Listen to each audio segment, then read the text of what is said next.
Bismillahirrahmanirrahim. Assalamualaikum warahmatullahi wabarakatuh. Mohon izin bertanya Ustaz Adi. Baik, silakan.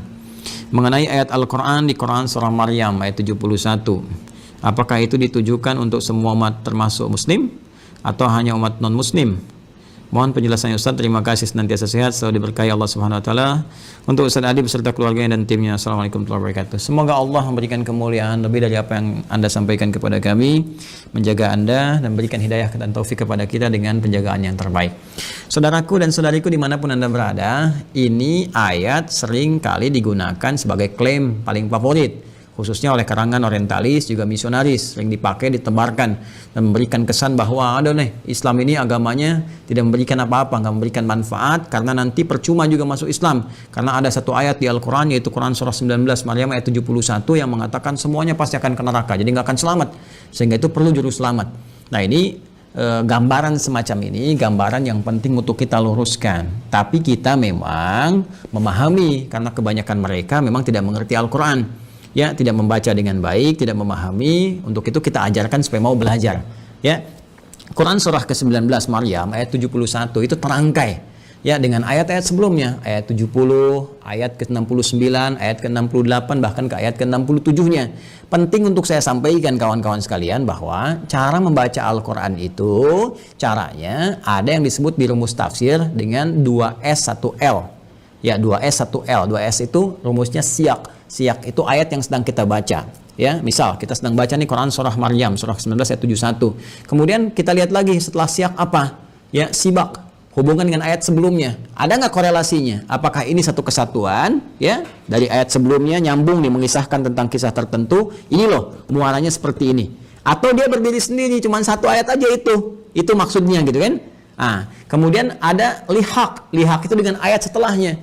Ayat 72-nya, ya, kemudian sampai seterusnya sampai ke An-Nas. Bahkan nanti ayat 71 nyambung dengan ayat 70-nya dengan sebelumnya sampai dengan Al-Fatihah. Kemudian digali lagi sampai dengan ke An-Nas. Jadi nggak bisa kita melihat satu ayat misalnya satu ditafsirkan begitu.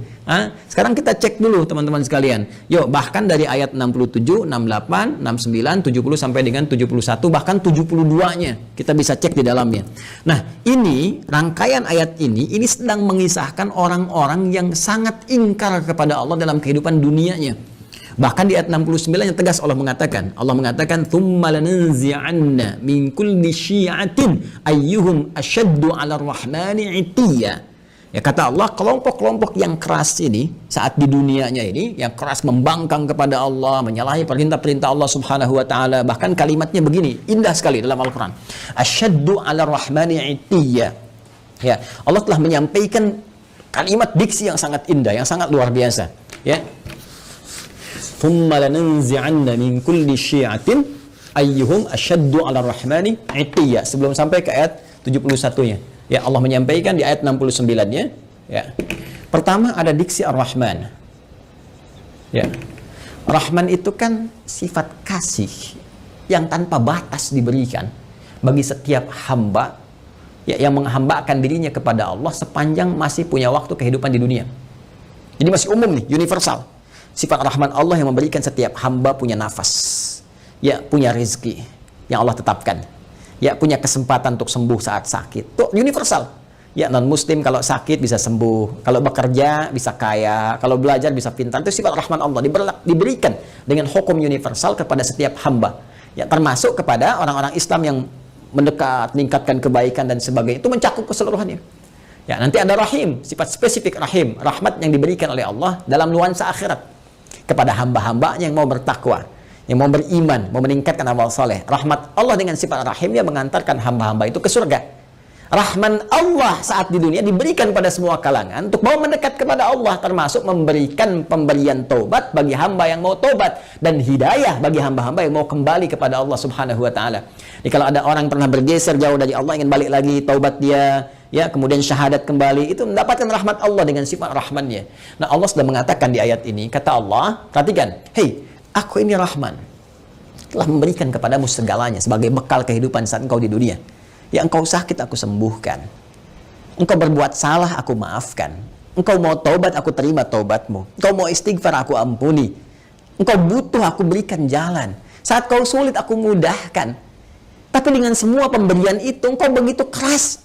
Ya, asyaddu 'ala rahmani itiya. Ada kalimat asyad. Allahu akbar. Ada kalimat itiya.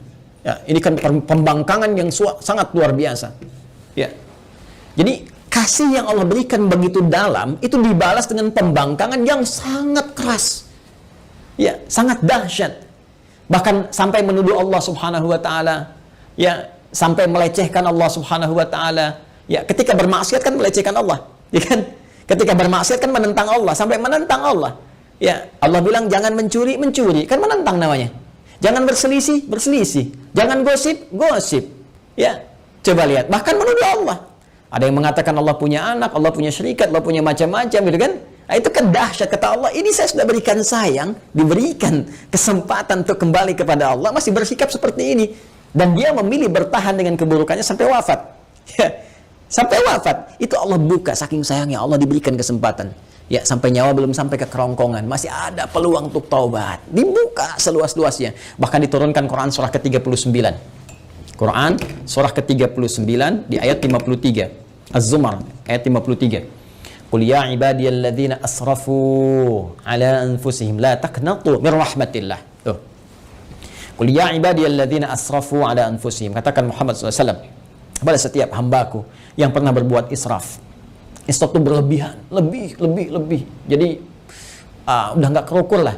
Ya, kalau dalam konteks keduniaan misalnya, ya ke pernikahan, prasmanan sampai nambah 9 kali, itu israf. Ya, ada israf dalam berbuat dosa. Mohon maaf, bukan cuman bohong, sombong, ya, dan macam-macam. Jadi kalau orang lain pernah berbuat dosa, dia kayaknya belum cukup. Nah, itu israf namanya. Kata Allah, dalam setiap perbuatan dosa pun yang engkau kumpulkan, selalu ada jalan dan secercah cahaya aku berikan, supaya engkau mau kembali.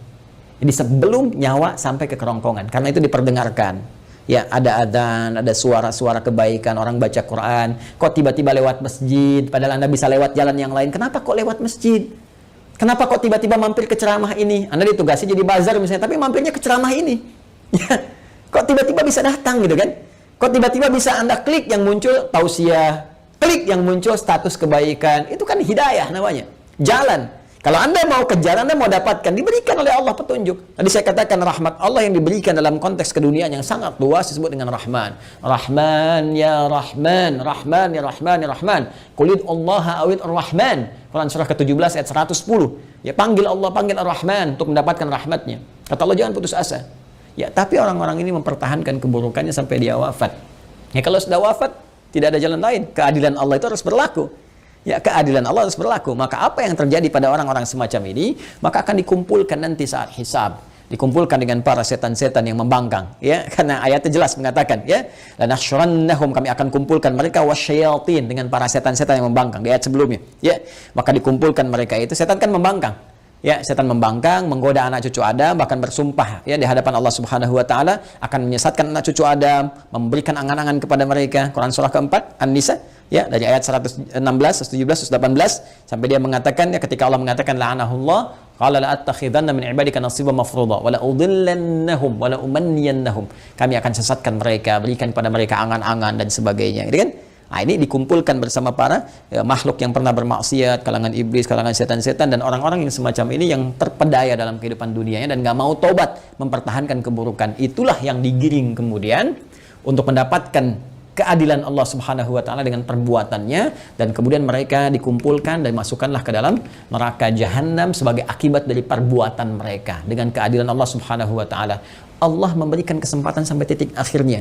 Ya, tapi mereka tidak memanfaatkannya. Tapi kalau sudah selesai kejadiannya, tuntas kemudian dengan wafatnya, maka sifat keadilan Allah mesti berlaku. Karena Allah punya sifat al-adil, maha adil. Ya, maka dengan sifat kemahaadilan ini mesti diberlakukan keadilannya. Bagi yang baik dapat balasannya di surga, ya, kebaikan-kebaikan rahmat Allah. Bagi yang salah, apakah dia punya iman atau tidak? Apakah punya bekal kebaikan atau tidak? Karena kunci kebaikan di akhirat itu iman dulu. Ya, awas, beda, jangan lihat konteks dunia karena timbangannya beda. Antara dunia dengan akhirat, semua punya mekanismenya, semua punya aturannya. Dunia apa saja bisa Anda kerjakan sepanjang Anda mau berkreasi. Akhirat punya aturan tersendiri. Maka kunci kebaikan disebut dengan iman. Pertama dilihat ada iman atau tidak. Dari imannya ini ada kebaikan atau tidak. Kalau dia beriman, berbuat baik, ternyata berbuat salah juga, maka perbuatan baiknya akan menutup yang salah-salahnya dulu.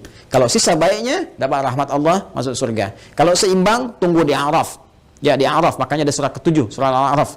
Dari ayat 45 sampai dengan 49 disebutkan kisah orang-orang yang seimbang amalannya, amal baik dengan buruknya 50%, maka mereka menunggu di tempat yang tinggi ya sampai hisab selesai. Terlihat keindahan surga, pengen cepat ke sana. Ya, tapi terdengar jeritan neraka tak mampu melihat sehingga mereka memohon rahmat Allah, ya Allah rahmatmu, ya Allah rahmatmu. Maka Allah dengan rahimnya tadi, rahim, memberikan rahmat kepada mereka, maka mereka dimasukkan ke dalam surga setelah hisab selesai. Ya, kalau sehari berarti 1000 tahun nunggu di situ. Ya, tapi ternyata kalau jelek ini, jeleknya banyak, 50,0001%. Ini 49,9999. Maka dilihat nanti, apakah ada peluang mencintai Rasulullah, dapat syafaat, apakah dari dekat dengan ahlu Quran, apakah pernah nanti ada kaitan-kaitan, dicari sampai dia punya peluang untuk menutupi salahnya ini, sampai punya peluang. Ya, sampai punya peluang, itu rahmat Allah. Sampai Allah kemudian memerintahkan malaikat, cek lagi coba ada amalan sunnahnya atau enggak, cek lagi ini, cek lagi itu, sampai sempurna. Allah Maha tahu. Tapi untuk memberikan keadilan supaya dibuka. Ya, mudah bagi Allah mengatakan sudah nggak ada peluang, masukkan neraka, mudah. Tapi ketika Allah katakan buka catatannya, perlihatkan kepada dia, terbuka semua sehingga semua potensi kesadaran dia, pemahamannya, dan tidak ada hujah lagi di hadapan Allah karena semua dibuka dengan semua bukti-buktinya. Jelas ya? Nah, kalau dia tidak mendapatkan ini semua, maka dia masuk ke dalam neraka sampai selesai batasan kejelekannya, lalu dengan rahmat Allah diangkut, dia dimasukkan ke dalam surga. Ya, diselamatkan dia, kemudian dimasukkan ke dalam surga. Tapi orang-orang yang memang ingkar dari awal, tidak punya iman, bertentangan, kemudian bahkan mempertentangkan Allah Subhanahu wa taala, maka orang-orang semacam ini akan kekal di nerakanya seperti Allah janjikan. Karena itu kalau masih punya kesempatan, perbaiki diri kita. Dan ingat ya, kalau membaca Quran, belajar Quran, maka belajar kepada yang ahli Quran. Jangan orang nggak pernah baca Quran, dia dengar, kemudian penjelasannya. Dia aja nggak ngerti Quran, bagaimana Anda bisa mendengar tafsirnya? Ya, mendengar penjelasannya. Ini kan agak aneh cara berpikirnya. Jadi kalau ada orang-orang yang tidak beriman atau tidak mengetahui Quran, kemudian memberikan gambaran-gambaran, termasuk orang-orang liberal misalnya, ya, yang nggak ngerti Quran, nggak paham cara menafsirkan Quran, nggak mengerti kandungannya, baca Quran aja jarang misalnya kan, bicara tentang isi Quran itu nggak usah didengar. Ya, nggak usah didengar. Ya, dulu pernah ada penjelasan bahwa ini semua orang nih, semua agama berpeluang semuanya masuk surga. Ya, walaupun beda-beda keyakinan, cuma punya satu Tuhan yang sama, walaupun caranya beda-beda. Lalu seenaknya mengambil potongan ayat Quran.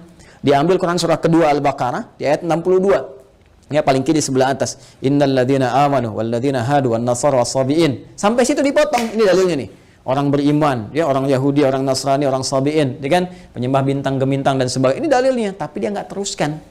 Man amanahnya nggak diteruskan. Man amana billah wal yaumil akhir wa amila salihah. Sepanjang mereka beriman kepada Allah. Maksud Allah ingin menyampaikan bahwa semua hamba-hamba Allah ini, apapun yang ia kerjakannya sepanjang mereka beriman dan beramal saleh. Ya, misalnya tadi yang dari kalangan Muslim, ya. Kemudian dari kalangan Nasrani, dari kalangan Yahudi, dari kalangan Sabi'in, dari semua, Allah nggak akan bedakan semua mereka kalau mereka mau beriman. Artinya apa? Minta dulu semua beriman. Ya, asyhadu an la ilaha illallah, asyhadu anna Muhammadar Rasulullah, yakin dengan Allah, tinggalkan semua hal kecuali apa yang telah Allah tetapkan kepada mereka. Menyembah hanya kepada Allah, salat kepada Allah, baca Quran dengan baik dan beramal sesuai petunjuk Allah. Makanya di ujungnya ada wa amila salihah. Ya. Baik, itu penutupnya, balu lahum ajrum inda rabbihim wala khaufun alaihim wala hum yahzanun. Mereka dapat balasan pahala, termasuk hilang dari kesedihan-kesedihan mereka. Karena itu hati-hati ya kalau mengaji, baca-baca di di Google, di Facebook misalnya, atau di YouTube dan sebagainya, coba pastikan dari siapa Anda mengambil ilmu, dilihat. Ya, kalau meragukan ya tinggalkan, kemudian cari penjelasan-penjelasan yang baik. Ya, penting ngajinya juga harus diperjelas, ilmu sorofnya dipertajam. Ya, tabayatubu youtuban gitu. Ini tasrifannya di fasbaka yufasbiku facebookan. Nah, itu konteks kekinian yang harus diperbaiki. Jadi saya tegaskan sekali lagi, yang Quran surah ke-19 Maryam ayat 71 itu tentang menyinggung tentang orang-orang yang bermaksiat dan tidak mau tobat, yang keras pertentangannya kepada Allah Subhanahu wa taala sampai diberi kesempatan sampai dia menjelang wafat pun tetap tidak mau bertobat. Maka muaranya adalah muara keburukan saat di akhirat, dikumpulkan di neraka jahanam bersama para setan juga yang pernah kemudian bermaksiat selama dalam kehidupannya kepada Allah Subhanahu wa taala. Itu maksudnya. Ya, itu maksudnya. Jadi ini pengingat juga kepada kita sepanjang kita hidup, maka kita persiapkan dengan baik ya. Ini penjelasan Al-Qur'an ya. ya, penjelasan Al-Quran. Nah, kalau nanti ada penjelasan misalnya di buku-buku lain atau keterangan lain, yaitu gambaran-gambaran yang bisa kita uji. Ya, Al-Quran itu menawarkan dengan sangat indah. Satu-satunya kitab di muka bumi yang membuka penawaran kepada setiap hamba untuk bisa silahkan datangkan semisal Al-Quran, silahkan kaji. Satu-satunya kitab di muka bumi. Kaji otentisitasnya. Dijelaskan langsung. Kaji otentisitasnya. Ya, kaji apakah ini buatan manusia atau ini firman Allah Subhanahu wa taala. Silahkan lihat dari berbagai unsur. Ya, dari unsur sastranya, unsur kebahasaannya, unsur isinya, muatannya dan sebagainya. Itu satu-satunya kitab di muka bumi yang membuka peluang kepada setiap hamba, bahkan menawarkan kalau nggak mampu sendiri, panggil dari kalangan jin, panggil dari kalangan yang lain. Bisa nggak datangkan semisal Al-Quran? Satu-satunya kitab di muka bumi. Silakan tunjukkan pada saya kitab mana di muka bumi yang menawarkan, ya, bahkan bukan hanya kepada pemeluknya, kepada siapapun di muka bumi untuk memeriksa kebenarannya, kecuali Al-Quran.